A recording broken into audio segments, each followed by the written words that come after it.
Hey,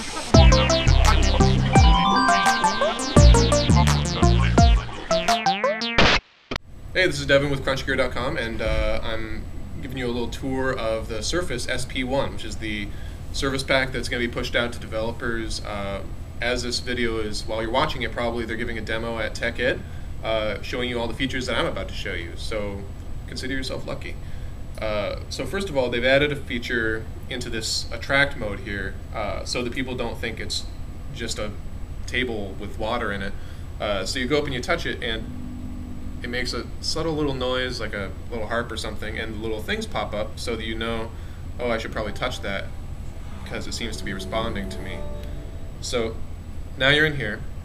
You've got all these applications like Data Visualizer, one of the most exciting ones that they're bringing out.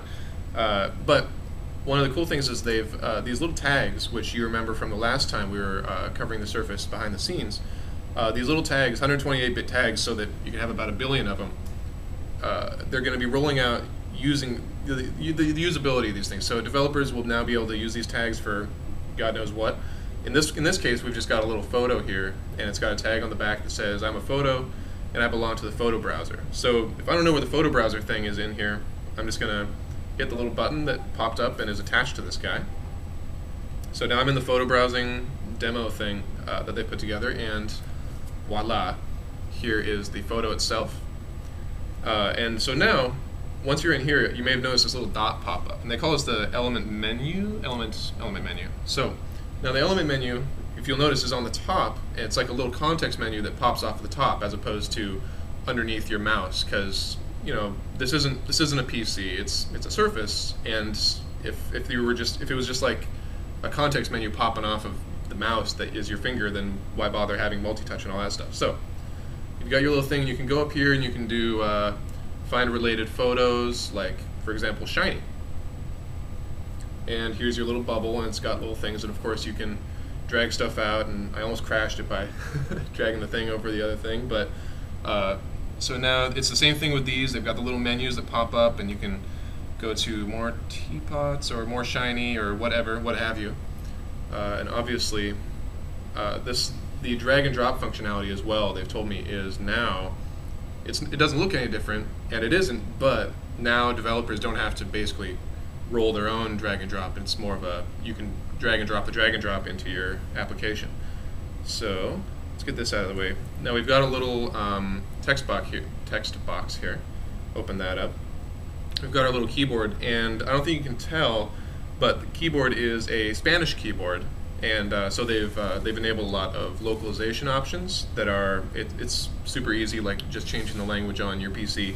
But obviously you can't change the language on your keyboard, but you can on a Surface. So once you're in here, you can obviously type things in, shiny, again, there you are, and there you go, right on top of the text box. So now something, let's see, it might be kind of hard to see with the camera, but why don't I just bring it down here then?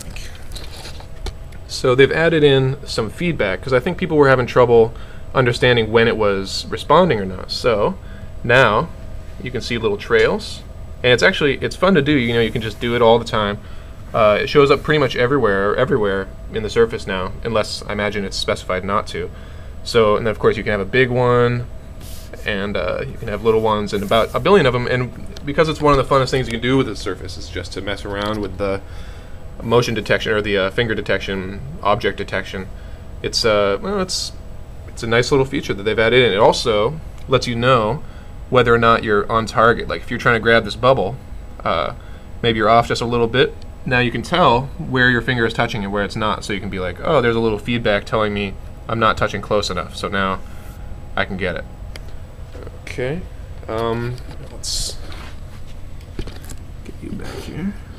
And in addition to that little, to these little trails, you've also got a little feedback on something like, for example, this text box.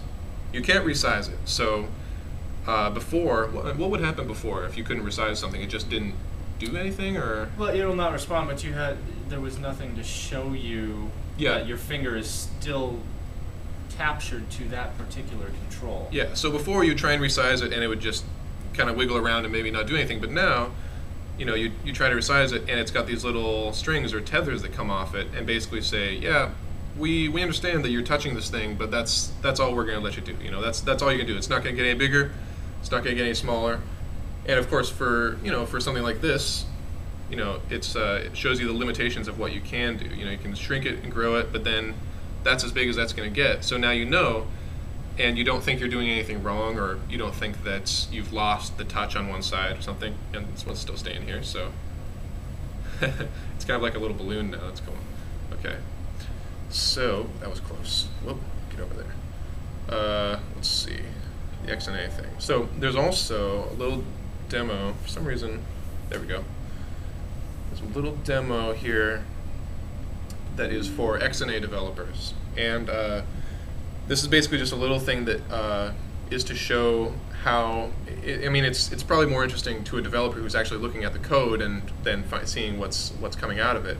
But this is about making some basic two-dimensional interactive menus, like this little thing with a scroll bar and growing stuff out, and taking UI elements that are, that people are used to from, just Windows and stuff in general and other development environments, and showing how you can do it in a Surface with the XNA development environment. Did I get it about right that time? And of course, you can do all sorts of wonderful things like test out these beautiful furs. I could do this forever.